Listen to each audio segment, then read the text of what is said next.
আগামী ২ মাসের জন্য নির্বাহী ম্যাজিস্ট্রেটের ক্ষমতা পেলেন বাংলাদেশ সেনাবাহিনীর কমিশনপ্রাপ্ত কর্মকর্তারা।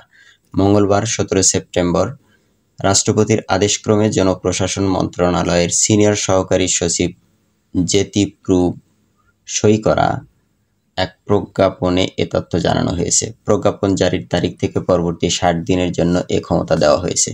The code of criminal procedure ১৮৯৮ এর ১২ এর ১ ধারা অনুযায়ী ২ মাসের জন্য এই ক্ষমতা দেওয়া হচ্ছে। সেনাবাহিনীর কমিশনপ্রাপ্ত কর্মকর্তারা এই ম্যাজিস্ট্রেসি ক্ষমতা মেট্রোপলিটন এলাকার বাইরে সারা দেশে প্রয়োগ করতে পারবেন।